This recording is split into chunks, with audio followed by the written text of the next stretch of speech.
Assalamu alaikum wa rahmatullahi wa barakatuh. Bismillahir rahmanir rahim. Wassalatu wassalamu ala rasulillahi wa ala alihi wa ashabihi ajma'in. Bienvenue à toi dans le podcast 1 du quart d'heure coranique. Cette série est dédiée à l'explication du Coran. Ensemble, prenons le temps de voyager avec le Coran afin de le comprendre, le méditer et de vivre la parole d'Allah subhanahu wa ta'ala verset par verset. Et pour cela, la première sourate du Coran dans laquelle nous allons faire halte est la sourate Al-Fatiha. On l'appelle Al-Fatiha parce que c'est elle qui ouvre le livre. C'est elle qui ouvre tes prières et c'est elle qui ouvre ton cœur à Allah subhanahu wa ta'ala. Elle est composée de 7 versets. Mais dans ces 7 versets, il y a un résumé de toute la révélation.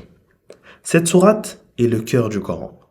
Le prophète Mohammed sallallahu alayhi wa sallam a dit dans un sens rapproché, il n'y a pas dans la Torah, ni dans l'évangile, ni dans les psaumes, ni même dans le reste du Coran, une sourate comme Al-Fatiha. Elle est la mère du Coran, les 7 versets répétés, et elle est divisée en 2 moitiés entre Allah et son serviteur. Ce hadith est rapporté par l'imam At-Tirmidhi. Je pense que tu comprends l'importance de cette sourate. Ce que tu répètes chaque jour, dans chaque prière, n'a pas d'équivalent dans toutes les écritures révélées avant l'islam. Et pourtant, combien d'entre nous la récitent machinalement sans s'arrêter sur son sens? Combien de fois l'avons-nous récitée dans la prière sans jamais la vivre? Mon frère, ma sœur, si tu prends le temps de méditer cette sourate et de l'appliquer, tu ne seras plus jamais la même personne. Car c'est une lumière qui éclaire ton cœur, un remède qui soigne ton âme, une clé qui ouvre ta vie à Allah subhanahu wa ta'ala. Cette sourate possède plusieurs noms, et chaque nom révèle une facette de sa grandeur. Son nom le plus connu est bien évidemment Al-Fatiha, qu'on traduirait par l'ouverture. Pourquoi? Parce qu'elle ouvre le Coran, parce qu'elle ouvre la prière, parce qu'elle ouvre ton dialogue avec Allah subhanahu wa ta'ala. Il y a également Ummul Kitab, qu'on traduirait par la mère du livre. On l'appelle ainsi parce qu'elle résume le Coran. Également, As-Saba' al-Mathani, les 7 versets répétés. Allah subhanahu wa ta'ala dit dans la sourate 15 qui se nomme Al-Hijr au verset 87 وَلَقَدْ آتَيْنَاكَ سَبْعًا مِنَ الْمَثَانِ وَالْقُرْآنَ الْعَظِيمِ. Nous t'avons donné les 7 versets que l'on répète ainsi que le sublime Coran. Car ces 7 versets sont ceux que l'on répète sans cesse au minimum 17 fois par jour. Parmi ces autres noms, il y a également Ash-Shifa, qu'on pourrait traduire par la guérison. Les compagnons l'utilisaient même comme ruqya. Ils la récitaient sur les malades, sur les piqûres, et Allah subhanahu wa ta'ala guérissait par elle. Mais sa guérison la plus profonde est pour le cœur. Car toute âme malade d'orgueil, de peur, de tristesse, trouve dans Al-Fatiha son remède. Voilà pourquoi cette sourate est différente de toutes les autres. Elle est ton point de départ, ton ouverture, ta clé. Et chaque fois que tu l'ouvres, c'est comme si tu ouvrais une porte nouvelle entre toi et Allah subhanahu wa ta'ala. Sais-tu que sans la sourate Al-Fatiha, ta prière est caduque? Le prophète sallallahu alayhi wa sallam a dit La salata liman lam yaqra bi fatihatil kitab. Ce qui signifie dans un sens rapproché, il n'y a pas de prière pour celui qui ne récite pas Al-Fatiha. Il faut comprendre qu'une personne ne peut pas faire une prière sans réciter Al-Fatiha. Et là, je parle de manière générale, car il y a toujours des exceptions, comme quand une personne vient de se convertir et ne connaît aucun verset du Coran, par exemple. Ce genre de situations spécifiques sont étudiées en détail dans les leçons de droit islamique. Ceci étant dit, cette sourate est la porte d'entrée par laquelle tu dois passer quand tu veux prier. Maintenant, entrons dans le tout premier verset du Coran. Un verset que tu connais sûrement par cœur, mais dont la profondeur est souvent ignorée. Ce verset est Bismillahir-Rahmanir-Rahim.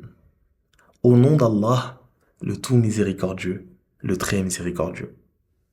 C'est la première parole qu'Allah subhanahu wa ta'ala a voulu placer au début du Coran. Est-ce que tu réalises la signification de ce choix? Le Coran ne commence pas par une loi. Il ne commence pas par une interdiction. Il ne commence pas par une menace. Il commence par la miséricorde, la douceur, par l'amour d'Allah subhanahu wa ta'ala pour ses créatures. Le tout premier mot du Coran commence par une lettre. Toute simple. Bi. Pourquoi? Parce que ce bi veut dire par, avec, grâce à. Allah subhanahu wa ta'ala te rappelle dès la première lettre que rien n'existe sans lui. Rien ne commence sans lui. Tu ne respires que par Allah. Tu ne marches que par Allah. Tu ne réussis que par Allah. Celui qui dit Bismillah, c'est comme s'il disait par l'aide d'Allah je commence. Cela veut dire chaque fois que tu commences un projet, un travail, une parole, rappelle-toi que tu n'avances pas seul. Le bi est un rappel de ta dépendance totale. Ensuite vient le mot ism, bism, qui veut dire un nom en arabe. Pourquoi Allah subhanahu wa ta'ala dit bismi et pas seulement billah? Donc, par le nom d'Allah et pas par Allah directement. Parce que le nom, c'est comme une invitation. Quand tu dis Bismillah, tu commences ton action en te rappelant Allah subhanahu wa ta'ala. C'est comme écrire une lettre et mettre le bon destinataire. Tu sais pour qui tu fais cet acte et tu ne te trompes pas de but. Si tu oublies de dire Bismillah, ton action peut rester vide, comme une feuille sans adresse. Mais si tu dis Bismillah, alors ton geste prend une direction claire, il est pour Allah et Allah seul. Puis vient le nom du Créateur, Allah subhanahu wa ta'ala. C'est un nom unique, qui n'a jamais été donné à autre que lui. Allah est le nom qui désigne l'essence divine, et tous les autres noms en sont les attributs. Donc quand tu dis Allah, rappelle-toi que tu es en train d'invoquer celui qui est la source de tout.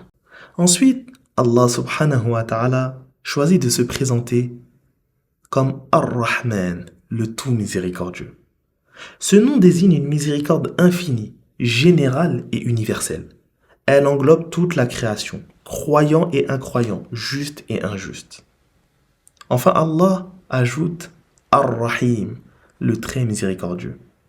Ar-Rahman et Ar-Rahim ont pour racine le verbe Rahima, qui signifie faire miséricorde. Cependant, il y a une nuance entre les deux. Ar-Rahim, c'est une miséricorde spéciale, intime, particulière. Elle est réservée aux serviteurs croyants dans ce monde et dans l'au-delà. Donc Ar-Rahman est celui qui donne sans qu'on lui demande. Et Ar-Rahim est celui qui donne quand on l'invoque avec amour et fidélité. Maintenant que nous avons compris ce que signifie Bismillah ar-Rahman ar-Rahim, la vraie question est comment vivre ce verset, comment l'appliquer chaque jour. Parce que réciter sans appliquer, c'est comme avoir une clé dans la main et ne jamais ouvrir la porte. Je te donne quelques conseils simples à mettre en pratique.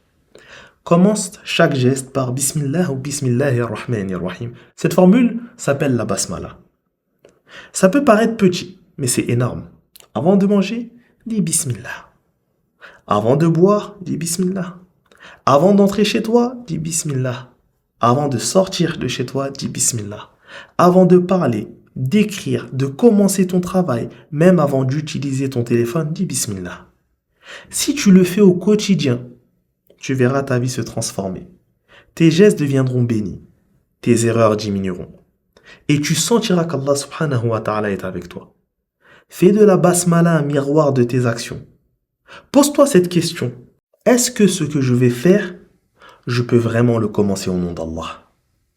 Si tu ne peux pas dire Bismillah ou Bismillah ar-Rahman ar-Rahim avant une action, c'est que cette action est inutile, douteuse ou interdite. La basmala est comme un filtre qui purifie ta vie. Rappelle-toi que tu n'es jamais seul. Chaque fois que tu dis Bismillah, tu affirmes je ne suis pas seul. Allah subhanahu wa ta'ala est avec moi. Tu t'apprêtes à passer un examen? Dis Bismillah. Tu commences un projet difficile? Dis Bismillah. Tu vas parler à quelqu'un qui t'intimide? Dis Bismillah. Tu sentiras que tes peurs vont diminuer. Parce que tu as placé Allah subhanahu wa ta'ala devant toi. Également, le Créateur s'est présenté à toi en disant qu'il est Ar-Rahman, le tout miséricordieux, Ar-Rahim, le très miséricordieux. Ça veut dire que toi aussi tu dois être miséricordieux. Si tu veux être vraiment un serviteur d'Allah ou une servante d'Allah, commence chaque relation par la douceur. Quand tu parles à tes enfants, parle avec miséricorde. Quand tu aides tes parents, aide avec miséricorde. Quand tu rencontres quelqu'un en difficulté, sois une miséricorde. Le prophète sallallahu alayhi wa sallam a dit Ar-Rahimoun yarhamuhumur Rahman. Irhamu man fil ard yarhamkum man fis sama. Ce qui signifie dans un sens rapproché, ceux qui sont miséricordieux recevront la miséricorde du tout miséricordieux. Soyez miséricordieux envers ceux qui sont sur terre, et celui qui est au ciel sera miséricordieux envers vous. Alors rappelle-toi, vivre la basmala, ce n'est pas seulement la réciter, c'est aussi devenir un reflet de la miséricorde d'Allah subhanahu wa ta'ala. Ainsi se termine ce podcast. Si celui-ci t'a été bénéfique, n'hésite pas à le partager autour de toi pour que d'autres puissent en profiter à leur tour. Et si tu souhaites être averti dès la mise en ligne de l'explication du prochain verset, abonne-toi. Barakallahu fik. Allahumma salli ala Sayyidina Muhammad wa ala alihi wa ashabihi ajma'in. Subhana rabbika rabbil izzati amma yasifun. Wa salamun ala al-mursalin. Walhamdulillahi rabbil alamin.